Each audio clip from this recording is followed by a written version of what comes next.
Bienvenidos nuevamente al desarrollo de esta quinta unidad de eficiencias en la gestión pública en el Perú. Hemos estado mencionando las deficiencias que se producen en la gestión pública. Continuando con ella, tenemos un punto crítico: la inadecuada política y gestión de recursos humanos. Lo primero que salta a la vista es, claro, como se trata del Estado, el partido de gobierno pone a su gente. No interesa, hay que cumplir con la cuota de clientelaje, de pagar favores, y hay que poner a las personas que colaboraron a que este partido llegue al gobierno para que tengan allí trabajo. Está llegando gente preparada, gente adecuada, profesionales que van a desempeñar bien su función. Ese es uno de los temas. O el otro, contratamos a un tecnócrata que no tiene de repente la capacidad de negociar políticamente y que obviamente se va a enfrentar en una situación difícil, porque cuando aplicas una gestión de política pública tienes que ver que entran en juego muchas redes de intereses y contactos. Entonces, ¿tendrá la capacidad de negociar? ¿Tendrá un respaldo, un apoyo? Entonces, obviamente ese es un tema crítico, la gestión de los recursos humanos. Y en este sentido, obviamente también tenemos un problema. Hoy en día sabemos pues que el Estado tiene también un sistema de relativismo laboral. Yo mismo he trabajado en el Estado y me he encontrado pues con un sistema en el cual no tengo ningún tipo de beneficio social, no tengo atención médica y no tengo nada que me ampare, y trabajo por recibos por honorarios, estando en el Estado. O sea, el Estado peruano también relativiza ahora el trabajo y también hace que las relaciones laborales sean informales. Y el Estado peruano también ha entrado en un sistema, ¿no?, de ahorro de mano de obra, y eso indudablemente genera inestabilidad. El mismo, justamente, Henry Fayol y muchos de los grandes empresarios y creadores de la teoría de la administración han dicho: las personas, para poderse desempeñar bien en un puesto de trabajo, requieren y necesitan estabilidad.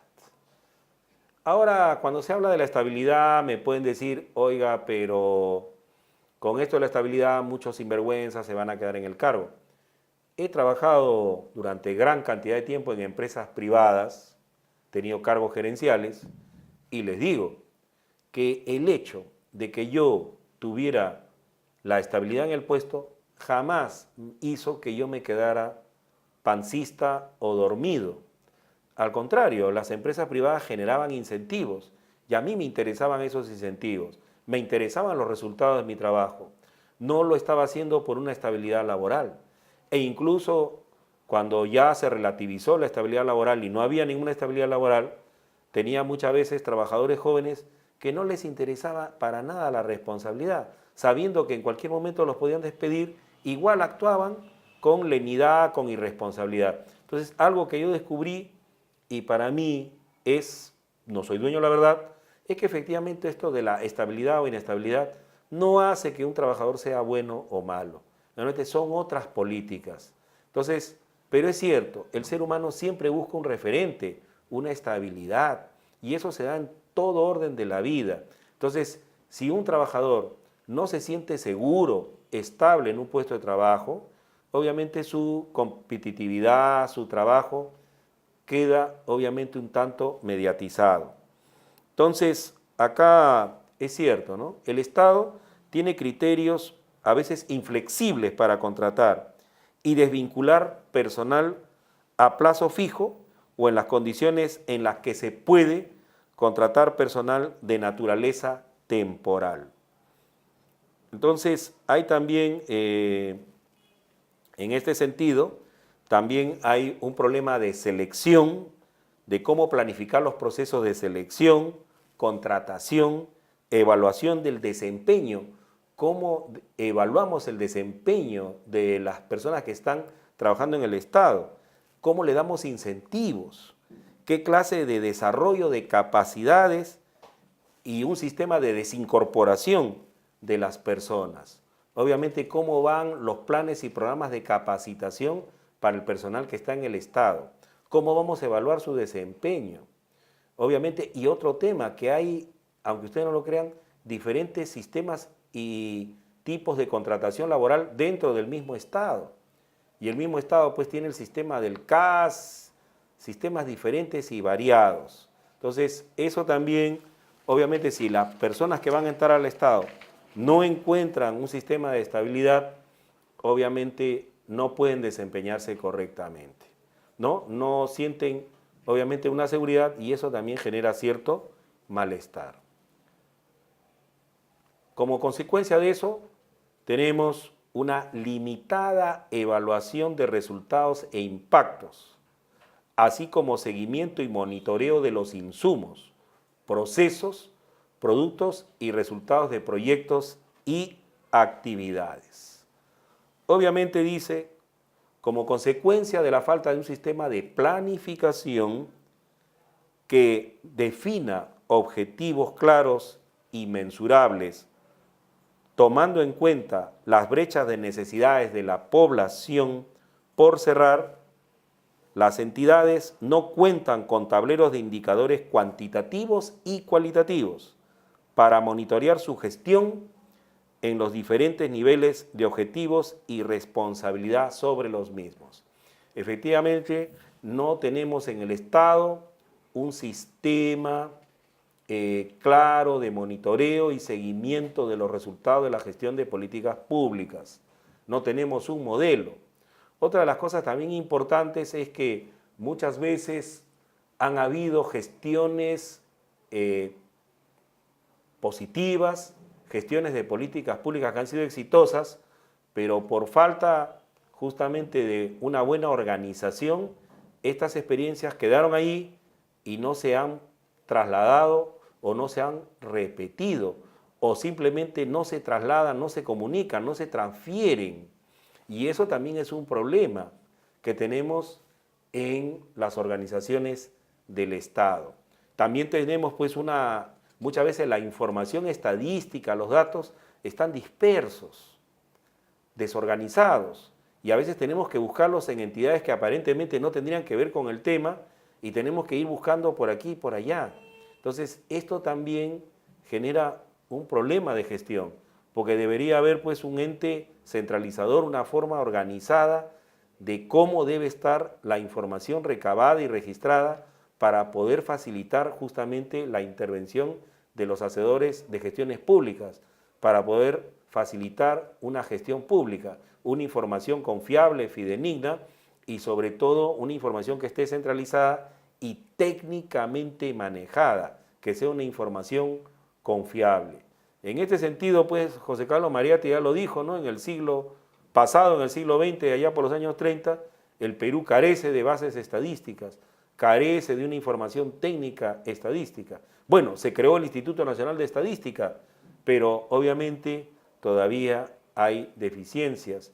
Y efectivamente, cuando a veces un empresario quiere buscar información sobre algo, tiene que ir a varios ministerios, recurrir a varias fuentes, consultar a veces información que puede resultar contradictoria. Entonces, eso tiene que mejorarse también. Es importante tener una buena base de información. Y eso, por eso también pasamos ahí que hay una carencia de sistemas y métodos de gestión de la información y el conocimiento, que es tan importante en estos tiempos. Saber gestionar el conocimiento. Cuántas buenas experiencias y buenas prácticas de organismos del Estado se han llevado a cabo, pero muchas veces quedan allí y no se transfieren, no se comparten estas experiencias y muchas veces se repiten experiencias cuando ya han sido probadas en otras instituciones. Es indudable que tiene que haber toda una gestión del conocimiento que se genera. Sabemos pues que las organizaciones generan conocimiento. Toda organización es generadora de conocimientos. Entonces es importante que una buena práctica del Estado se tome como modelo y sirva, ¿no?, como ejemplo y paradigma para otras instituciones. Bueno, hay un organismo no gubernamental que justamente premia cada cierto tiempo las buenas prácticas del Estado. Pero la pregunta es, por ejemplo, fui invitado a esta ceremonia y veía, por ejemplo, cómo una municipalidad de un distrito, de una región de la sierra, si no me equivoco, en Abancay, ¿correcto?, estaba articulando una política de combate a la tuberculosis y lo hacía. Pero, por ejemplo, yo me preguntaba, ¿es función de una municipalidad combatir la tuberculosis? Bueno, obviamente que tengo que aplaudir esa medida, indudablemente que sí, pero siendo un analista objetivo, crítico, ¿no es eso una política de Estado? ¿No le corresponde eso al Ministerio de Salud? Entonces, ¿no debería ser el Ministerio de Salud quien debería estar articulando con esa municipalidad una política?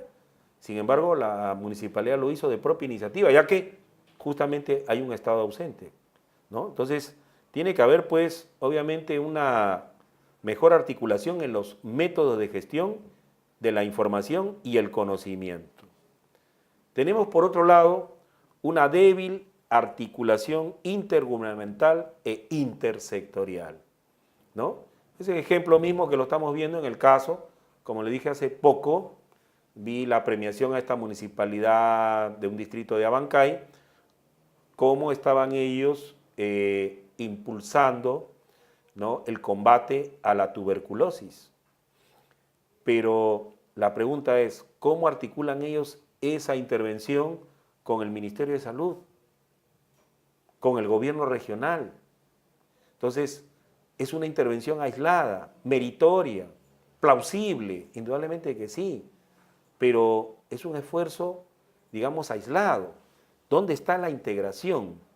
Entonces, ¿dónde está la intervención del Estado allí viendo eso? Entonces, por ejemplo, ahí volvemos al tema, ¿no? La articulación, la coordinación.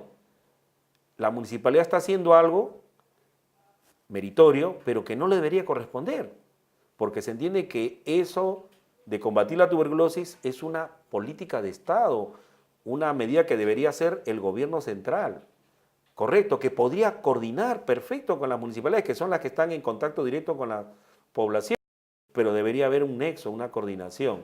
Entonces, estas cosas se dan y obviamente tienen que irse mejorando.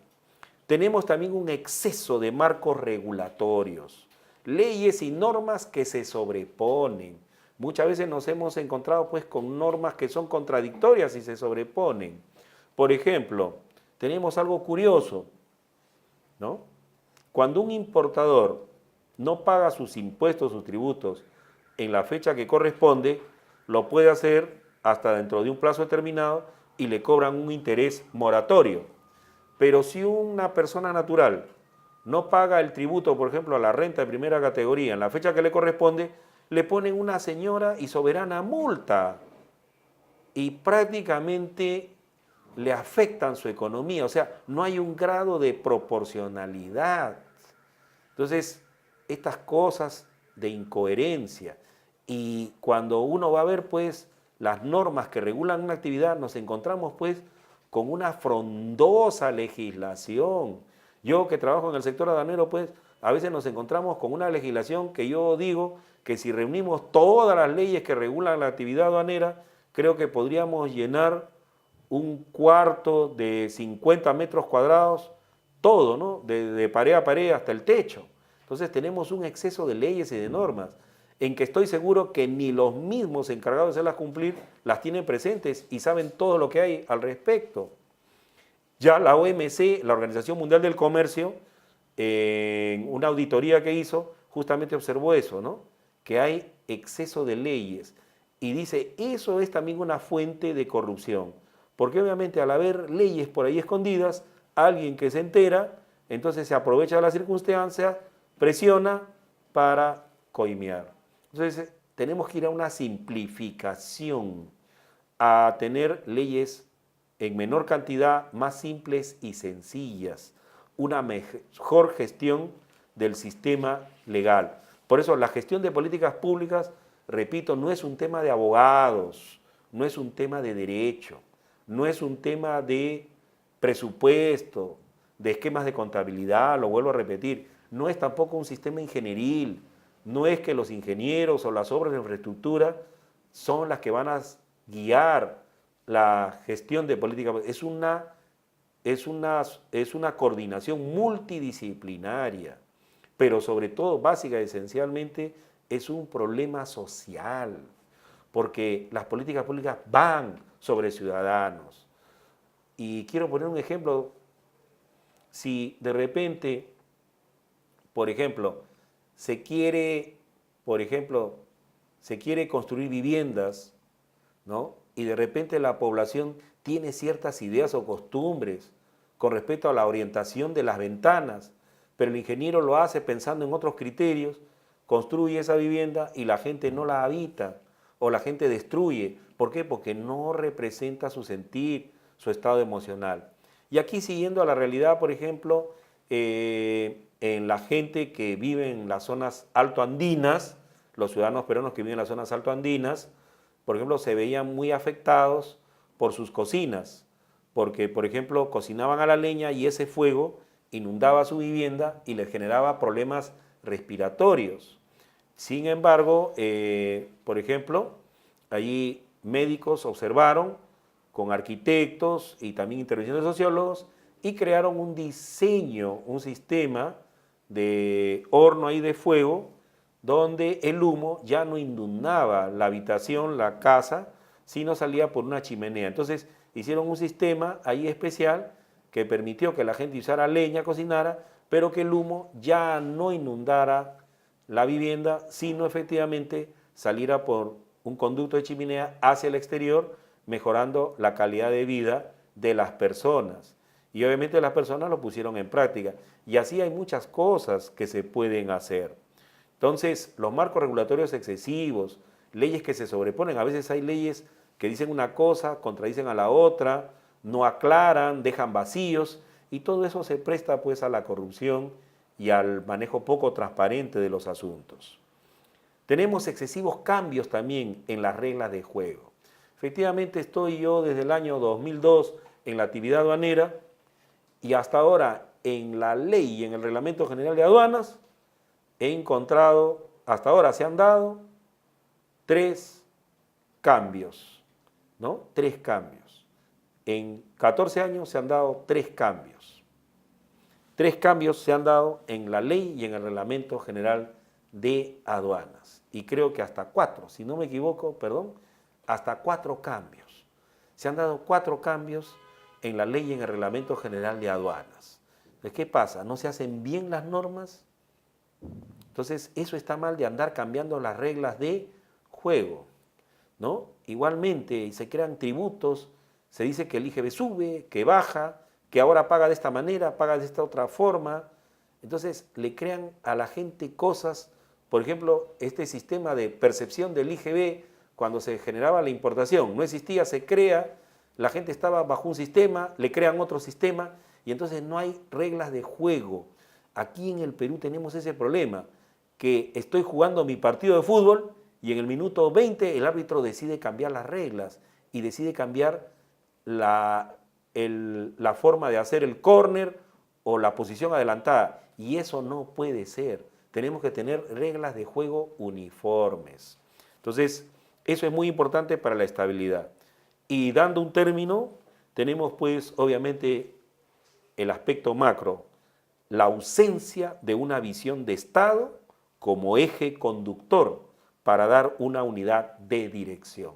Necesitamos ya que todos los partidos, todos los que postulan a la conducción del Estado, los agrupamientos, los partidos políticos, los políticos, tengan un consenso y tengan una visión, una unidad de dirección. Por ejemplo, como dije antes, que todos los ciudadanos peruanos tengan una atención universal en la salud. Eso como visión de Estado, y no interesa, llegue quien llegue, que siempre cuando esté en la conducción del Estado esté orientado por esa política y haga gestiones en el sentido de que esto siempre se lleve adelante, como un proyecto a largo plazo. Y finalmente quiero concluir aquí el curso diciéndoles pues que la gestión de políticas públicas es un intervenir por parte de los hacedores teniendo en cuenta una serie de complejos, de redes y de relaciones e intereses.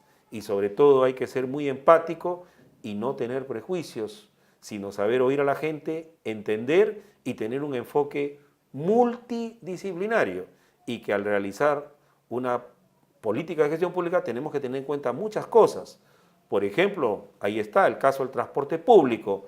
Muy bien, se cree el corredor, pero le he eliminado a la gente el transporte que tenía desde su casa para llegar a ese transporte principal.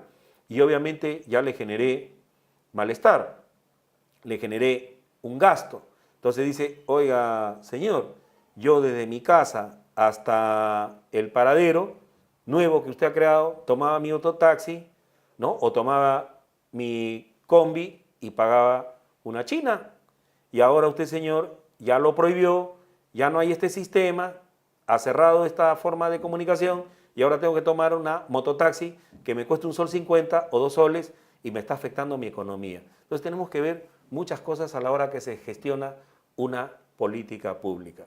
Espero que este haya sido el gran mensaje, sobre todo, ¿no?, de que cuando usted haga una gestión pública o sea un asesor público, sea empático, tenga una visión amplia y sobre todo vea todos los ángulos e intereses y tenga una visión amplia y sobre todo un enfoque multidisciplinario y multisectorial.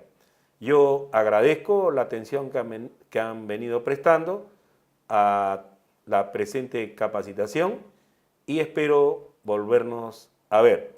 Les agradezco mucho su atención y espero volvernos a reunir aquí en CAMEX, Cámara Peruana de Comercio Exterior.